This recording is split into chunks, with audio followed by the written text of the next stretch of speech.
Daddy. Good morning, good morning, good morning. It's time for the Adrian's Daily Dose. Time to get our day started off in positivity. It's exciting because it's a Monday. It's time for us to get up and move and groove. And yeah, I am late again. But this time it wasn't really a good reason besides I was overslept. But I am here. Again, I am going to have to work on that. That is going to be my Achilles heel, and I'm not going to let it be that. I am excited about Monday. I'm excited about a new week, a new start, and doing some positive things. And today, I'm excited about doing some positive things in the week. And man, I got to tell y'all about my weekend. Because as everybody knows that my birthday was Friday. Hey, Martin, good morning. My birthday was Friday, and on my birthday, I had chaos, and I told y'all about that. I told y'all about Saturday and you know, the chaos that involved that. And then on Sunday, I had a beautiful Sunday yesterday. So I had fun. I had an amazing word at church. Oh my God, it was awesome. We had a great move, man. I had an amazing Sunday.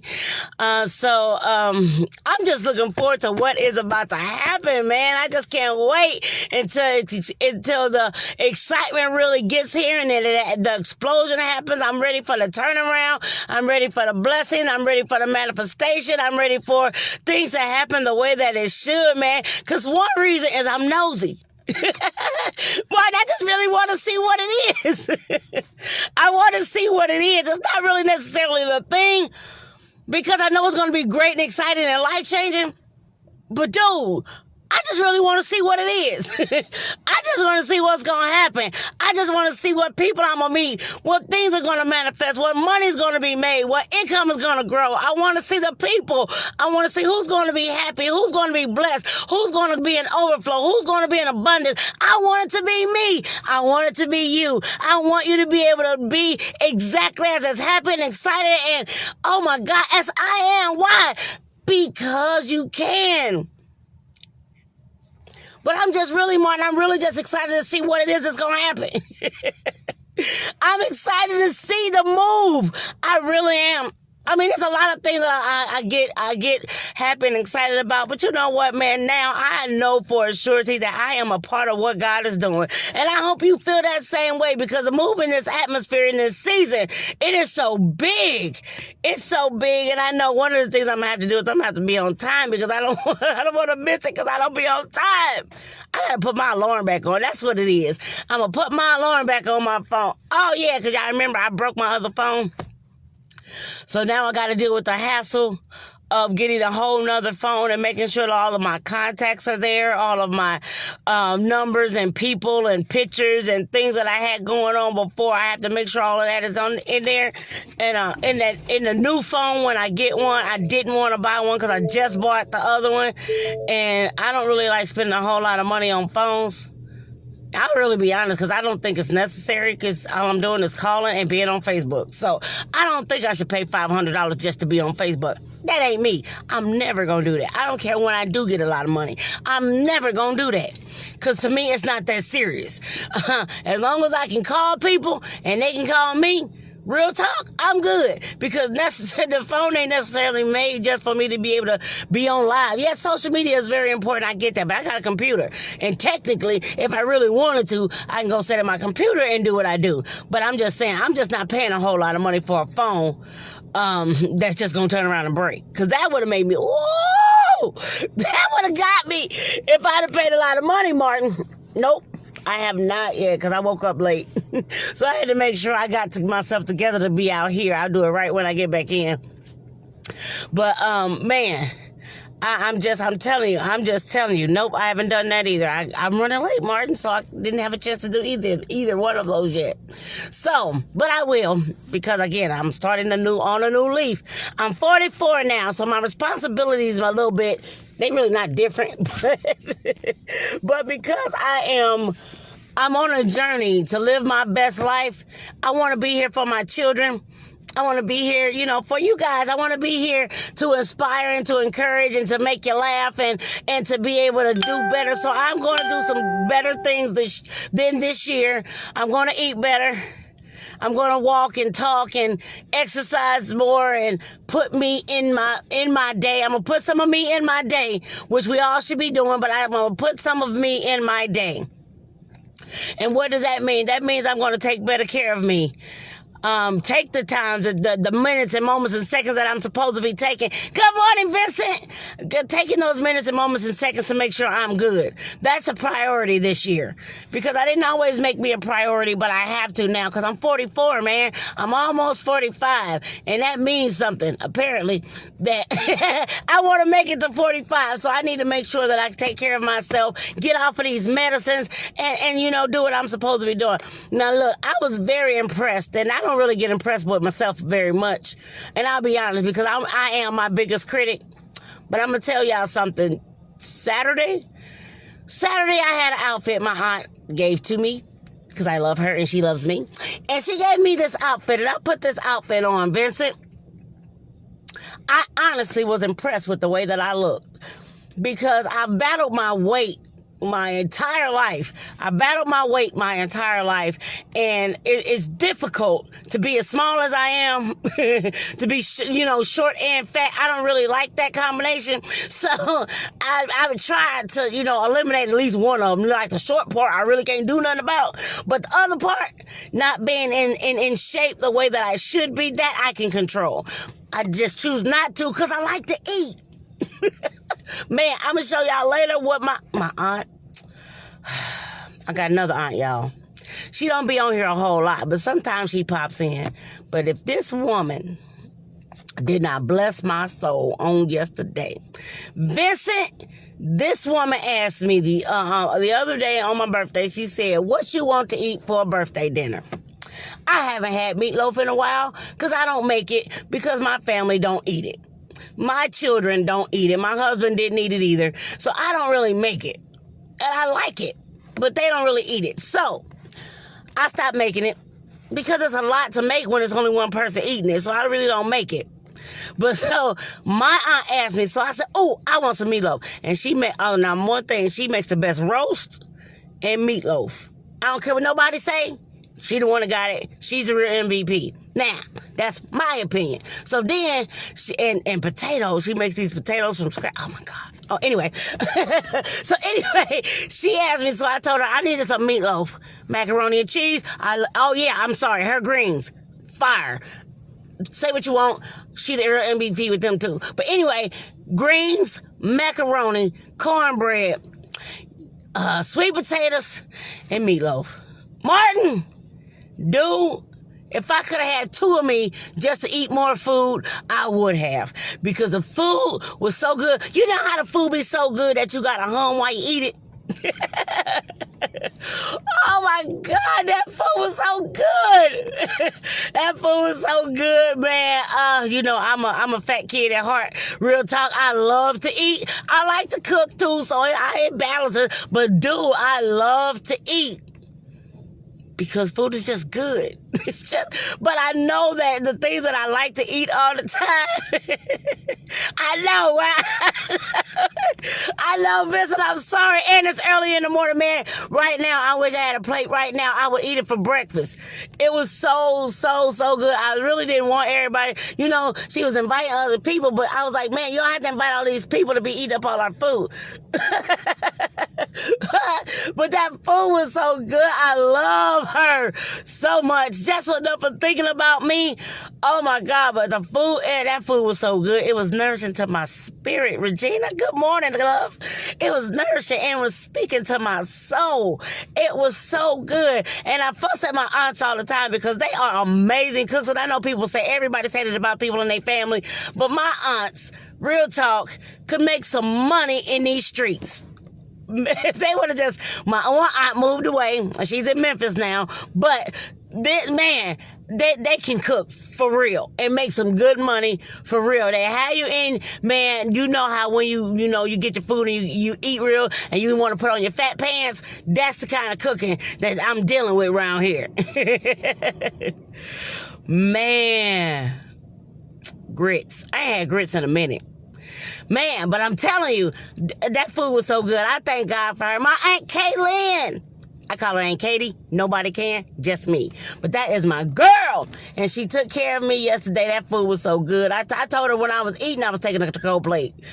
You know, well, you already plan on taking a to-go plate before you even start eating your food, then you already know it's something about that food, baby, because she stuck her foot, her elbow, her fingertips, her eyelids in that meal. It was great.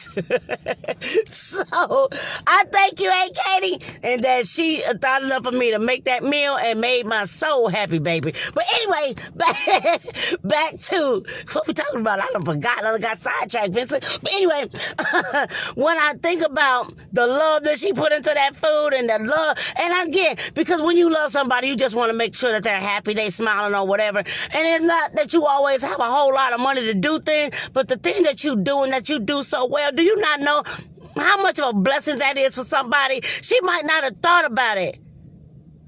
Why? There go my Aunt Lo.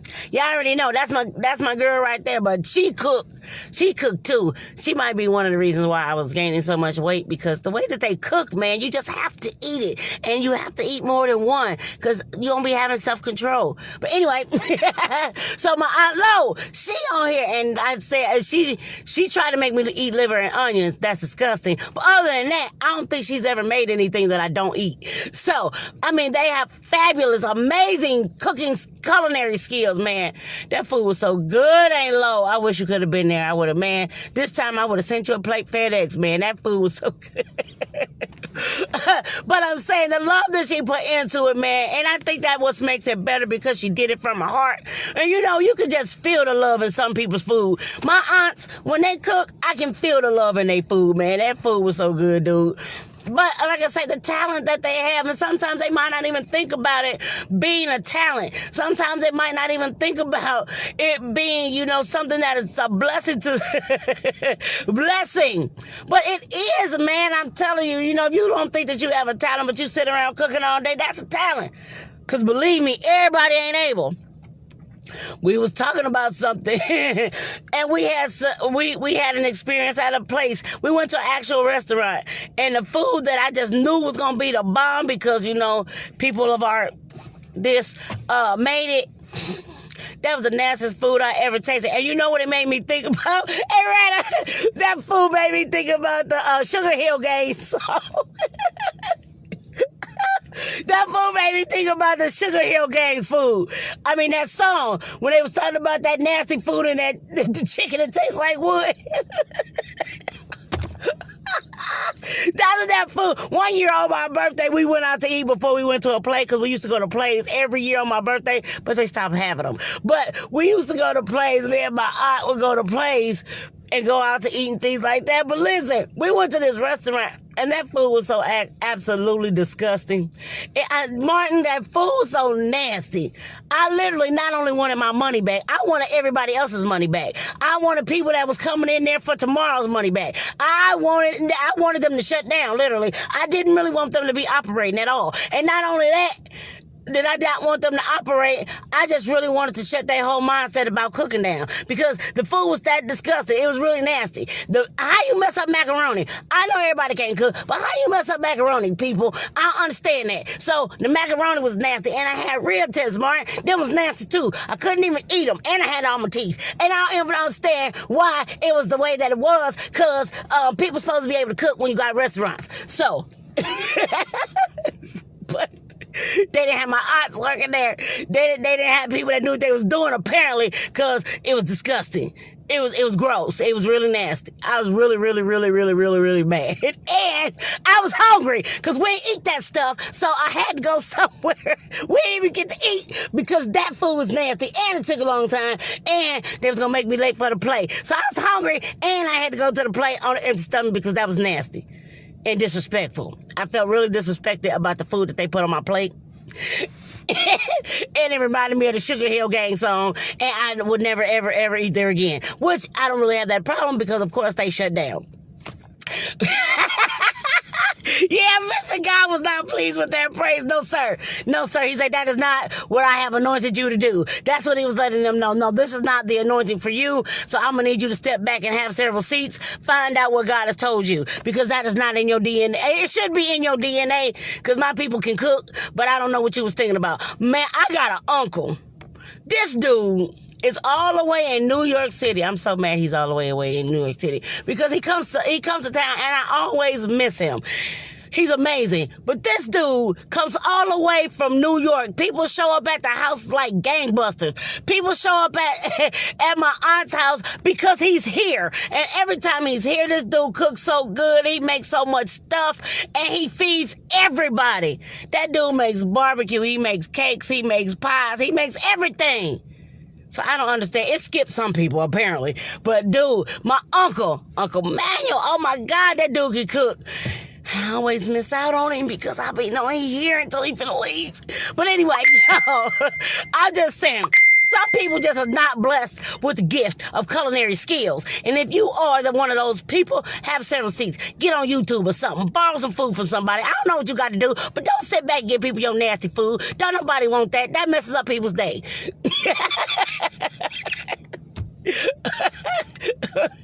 It's nothing worse than having some nasty food and you got to continue on with your day. That's not what you're supposed to be doing. You're supposed to be doing something that, your gift can make room for you. And if making room for you is not cooking is not making room for you, that's because your food is nasty. So, if your gift ain't making room for you and you cook and ain't nobody asking you to make them nothing and you are a cook, that's because your gift that's not your gift. You might want to have a seat and find out what it is you're really supposed to be doing. I know.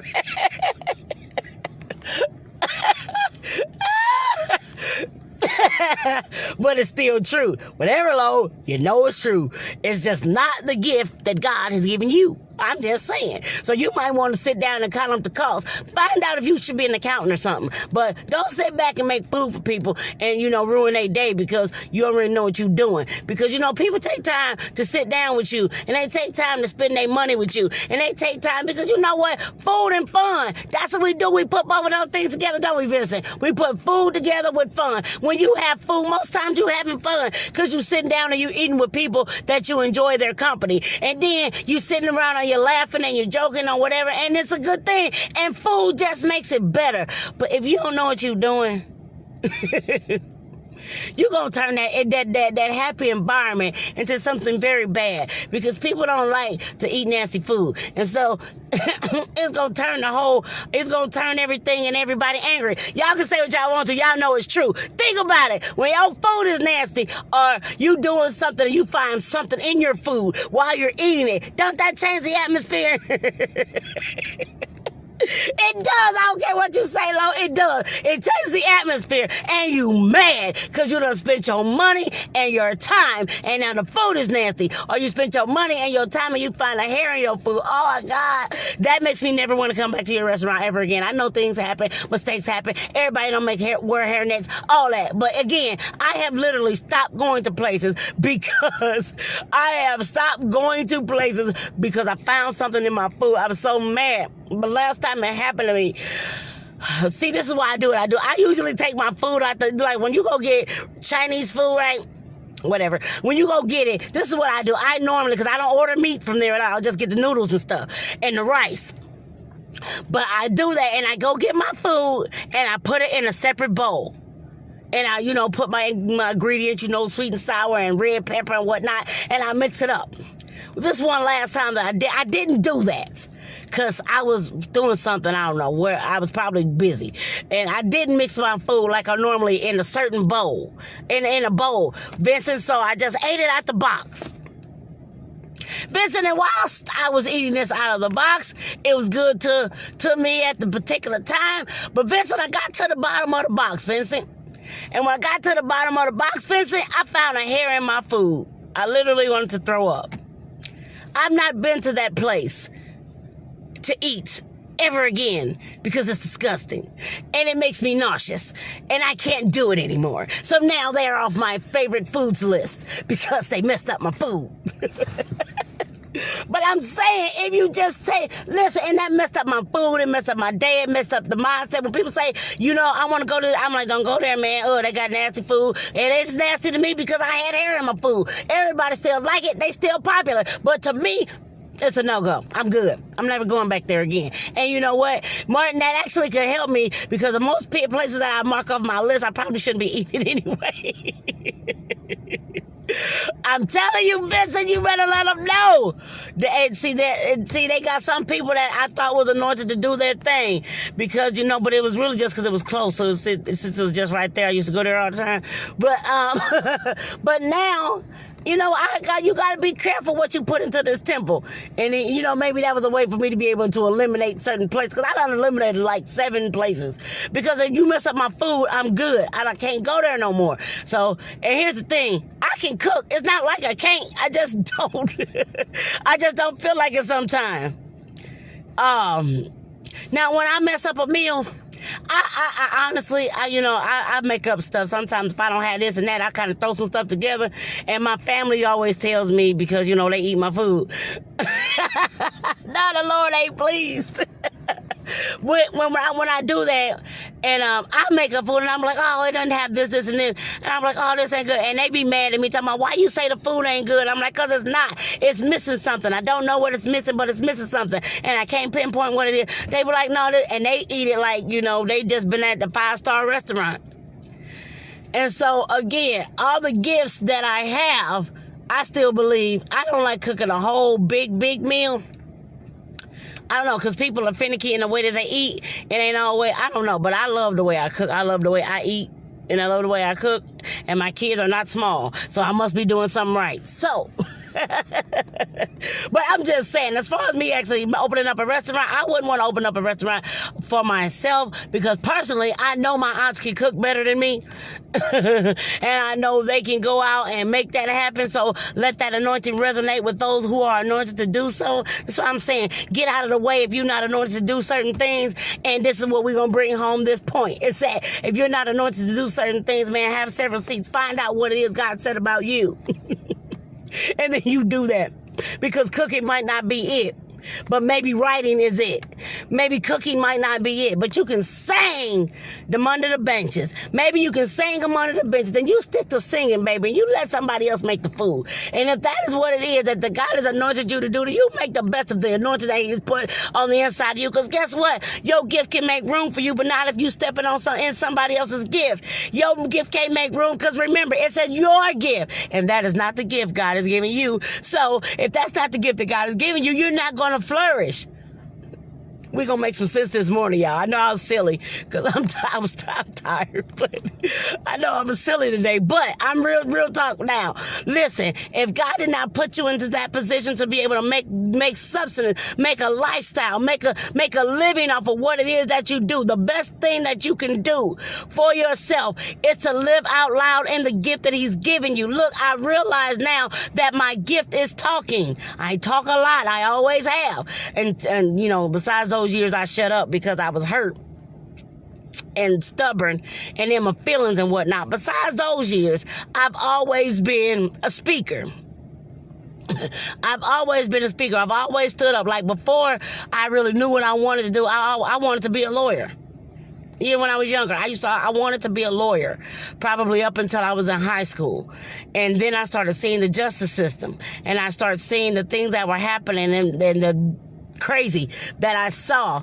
I mean, that was one of my deterrents, but the other deterrent was because we was broke and I didn't know enough or didn't look into grants and things like that. I never wanted to get a student loan ever in life because I knew people who had been out of school for like 30 years. They were talking about they was paying off a student loan for something they weren't even doing. So I didn't ever want to do that. So I did not become a lawyer. I did not go into the realm of being a lawyer, but I've always been a person that spoke.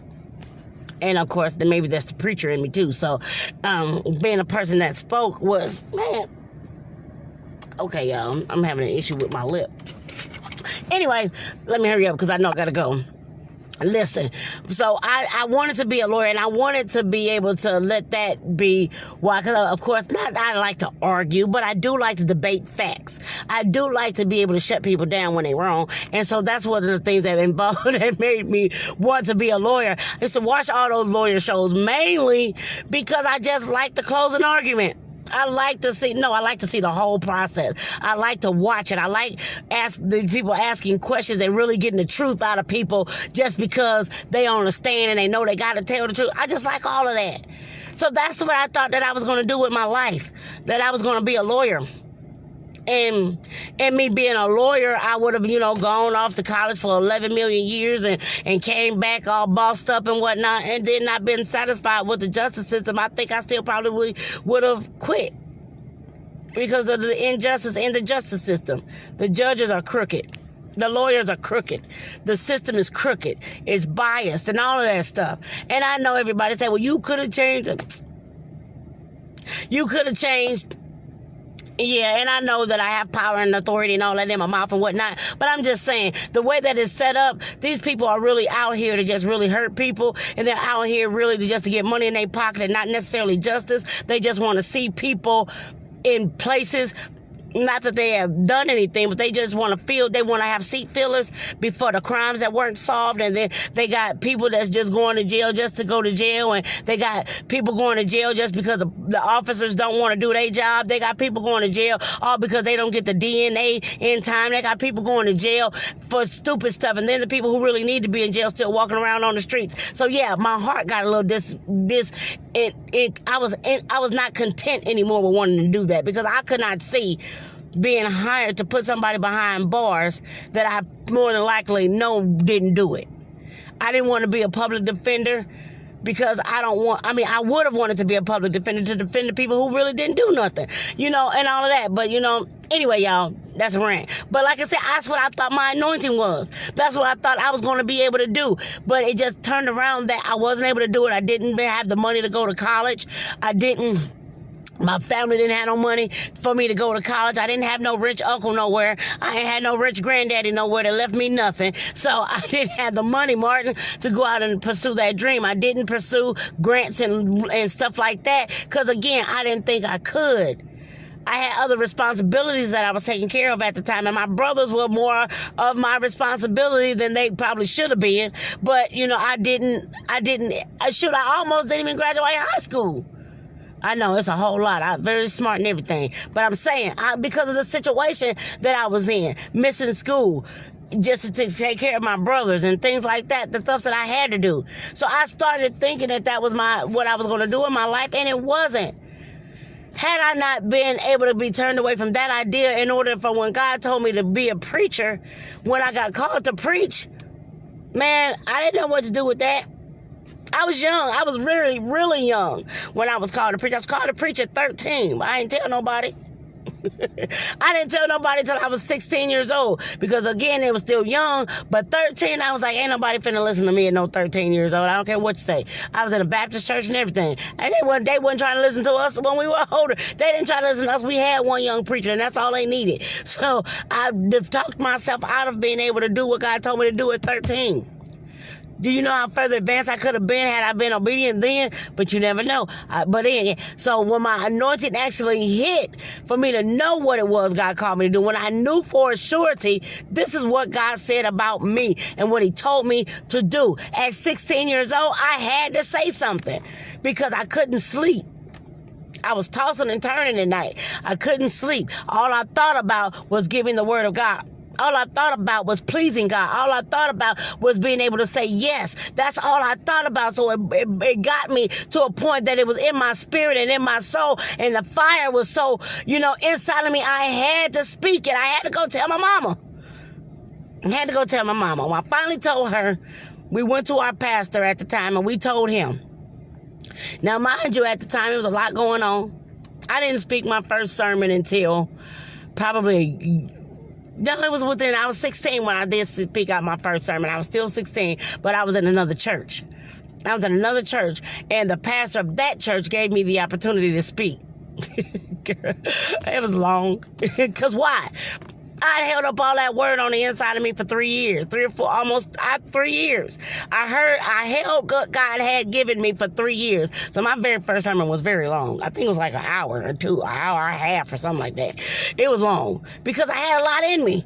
And so once that happened, I got onto a different person who I am under right now, who started to teach me how.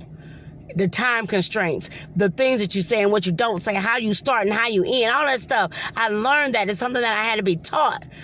But once I was taught the basics, God took over after that. Me being able to study, me being able to read, me being able to decipher, me being able to... I learned that from not only my bishop, but what the Holy Spirit put on the inside of me. So not only did God do that, he made room for my gift. This is how you know about what it is that you're supposed to do. God will make room for your gift. And that's exactly what he did for me. So as I began to preach at 16, he opened doors at 16. I was preaching in other churches. When I was young, I was preaching because, of course, they always wanted a youth minister. And I was preaching at other churches. I was going to different places and venues, and they were inviting me to come and speak. Because of the gift, not because of me, but because of the gift that God gave me. And he blessed me to be able to stand before people and give his word. So whatever it is God has blessed you to do, you can call it whatever you want to. Whether you can call it the anointing on your life, you can call it the mantle on your life, you can call it that this is just something I want to do. It's just something that's in my heart. You can call it your dream. You can call it your desire. You can call it your vision. You can call it whatever you want to. But the only thing I'm telling you is work the gift. That's what you do. You work the gift and you do it to the best of your ability. I know I was joking before, but I was serious. About being able to work the gift that's going to work for you. Don't get out there and try to be no movie star, no dancer. You know you ain't got no rhythm. You can't carry a tune in a bucket. Don't try to be no singer. And I don't know, people always say don't be trying to crush people's dreams. Come on. Sometimes it's not crushing nobody's dream. It's to help you to realize that's not for you. And you want to go out and try to do something that's not for you, and you're going to get embarrassed. You're going to get your feelings hurt. People are going to tell you you lost your mind. And guess what? It's not for you. It's just something else. And sometimes you got to have a friend that loves you enough to tell you the truth. And I'm that friend. Have several seats, sir. This is not what you should be doing. Now, I'm not saying that I would always say it like that. It just depends on who it is in our relationship. If you're a mess and you know you're a mess and you sound a mess and you know you do, and we can joke about it, I'll tell you. If you got your feelings on your shoulders and you can't take nothing, then I might pull you to the side and say, hey, I understand that you're really trying and this is what's in your heart, but it may not be, what's for you right now. Is there anything else that you are interested in doing? So that's how you help people. You help people by showing them that there may be something different or something better that they can do that's going to help them get room. It'll make room for you. When it's your gift, it'll make room for you. You'll be amazed at people that you'll come in contact with when you walk in your gift. Now, you might have a heart for a lot of things, and God won't even let you do those things that you have a heart for. If you have a heart to take care of the people, he'll bless you to be able to be in a position that you can take care of the people. But guess what? That might just be so you can get enough capital to be able to do what you really want to do. You got to make your money somewhere. You need a 9-to-5 if you don't have that gift on the inside of you stirred up enough to where you can build a business. Then you need a 9-to-5. You need somebody else's vision to get you off your feet. Because when they pay you, you save, and then when you're ready to step out and do your business, then you got the money to be able to do it. It's a lot of reasons and a lot of ways you can make things happen. So whoever this is for is knocking on your door telling you that you're not in the gift that's going to make you money. You're settling for what you do, but it's not the gift that's making you money. You got a gift on the inside of you. You got purpose on the inside of you. You got promise on the inside of you. You can do more with what's on the inside of you. Don't sit back and quit. Don't give up. Don't stop. Don't let what people say get you off your guard unless, listen to people when they tell you you're not good at something. Stop always taking the compliments and can't take the criticism. That is something we have to learn as a people. Stop always wanting people to clap for you. Stop always wanting people to pat you on your back and you're not doing something that's the best of your ability. I don't want people cheering me on when I'm wrong. I don't want people patting me on the back when I'm out of pocket. I don't need that. I need Vincent to say, hey, that wasn't right.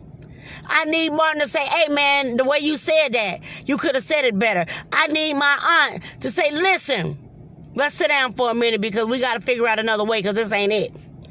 I need those type of people, those solid type of people that can give me praise and constructive criticism.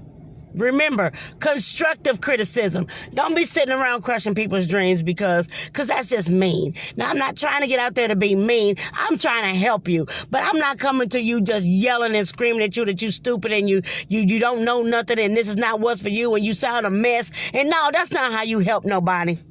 That's not how you help. How you help is to sit down. With love and kindness have I drawn thee. So sit them down, talk to them in a nice, calm voice, and say, hey, I understand that this is what you want to do, and it might even be in your heart. But is there anything else that you can do that might make you that might make you some money, or that might make, what you're trying to do happen? Because right now, I understand that you want to sing, but unless you're going to go get lessons, get professionally trained to sing a certain way, that might not be, something that is a gift for you. Again, if you don't want to own your gift, I don't care how good you are, you always need help from somebody. You always need training, no matter what it is you do. Like me, I'm a speaker. I've been speaking for years, but I've been in training. I've been in classes for months to learn how to be able to speak a certain way, to reach a certain audience, to capture people. And people say, oh, you don't need that, but you never know. I've learned some things in my classes. I've learned how to be able to hold the audience's attention. I mean, that's not me, that's God. I give God that praise, honor, and glory for all of that. For me to be able to hold people's attention, for me to say something that people want to hear, for them to be able to look for me, for them to be able to want to hear me. That's not me, that's God. Again, that's the anointing, that's the gift that God put inside of me. It's not nothing that I do, because sometimes I might have no idea what I'll be talking about. But He does. So that makes it work. And not only that, like when I open my mouth to speak a thing, when I open up my mouth to speak a thing, I know that I ask God to step in first, because it's not me. And I want somebody to hear and be encouraged and to love and to all of that. You got to have all of those things combined for your gift to work for you. So at the end of the day, y'all, what I'm telling you is get into a gift that's going to work for you. Let your gift make room for you. If it's not making room for you and you doing it with all your might, your heart, your body, your soul, and your spirit, check and see if that's the gift God has for you, because it may not be. You might be able to do something that you think is a hobby and it's just for you. That might be your gift. It might not be owning a restaurant. It might not be making clothes. It might not be doing hair. It might not be talking to anybody. It might not be, but it might be you being the best nurse that you can possibly be. You being able to take care of people with love and care and kindness. You being able to speak to people in a certain manner to make them understand what both parties are saying. You being able to take care of animals, because I don't take care of animals. I wouldn't know the first thing to do to take care of an animal. Taking care of animals. People need people like that. It might be the gift that you have. You might be able to put a nail in a board or something and build some stuff. You might be a great mechanic. You might be able to tell one thing from the next. You might be able to do that. Come on, but look at what it is that you're doing and see if that's really the gift, that God has set aside for you. Because again, man, your gift will make room for you. All right?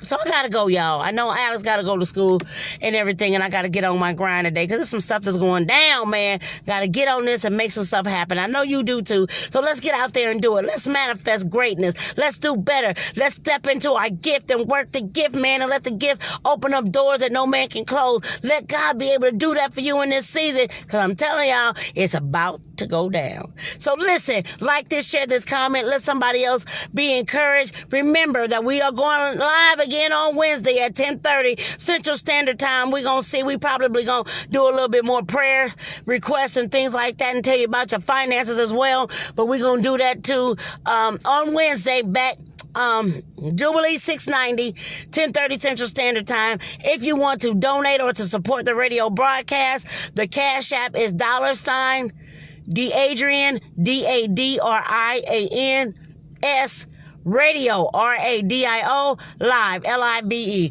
DeAdrian's Radio Live is the Cash App. If you want to support it, or if you want to do a commercial, reach out to me. Let me know what you want, what you need, and we'll get that taken care of and done. Benson, I got you, man. We're going to make this happen, okay? So reach out to me if I can be of any service, of any help, of any kind. Please let me know. You can reach me on Facebook. I am on Instagram as DLadale2376. I'm not on Twitter. I'm not on Snapchat. I'm not on TikTok. I'm not on none of that stuff. But I'm on Facebook and I'm on Instagram and I'm on YouTube under DeAdrian's Daily Dose. And I'm also under Majestic Motivation because I haven't taken that down yet. But I'm moving and grooving and changing some things, okay? Y'all, I love y'all to life. Thank you so much for sticking to staying with me and dealing with my crazy this morning. I promise, Martin, I'm going to put an alarm on my phone so I can be on time. I'm going to do better, y'all. Pray with me. Pray with me. God is doing what he's doing. But pray with me. Got some stuff doing that I'm making happen. Change is good, y'all. I'm trying. I'm going to get out there and I'm going to do better because I want to be able to live as an example. Realize you're great, you're amazing, you're wonderful, you are fearfully, beautifully, wonderfully made. You are possible. There is nothing too hard for God, so there cannot be anything too hard for you. You can do it. You can make it. You can handle it. You are prosperous. You are great. You are amazing. Man, me too, Vincent, man. That grit sounded kind of good. I'm going to go try to find some. So... good. Have a good day, y'all. Enjoy your Monday. If y'all need me, get at me, man. I love y'all. Have a great day, everybody.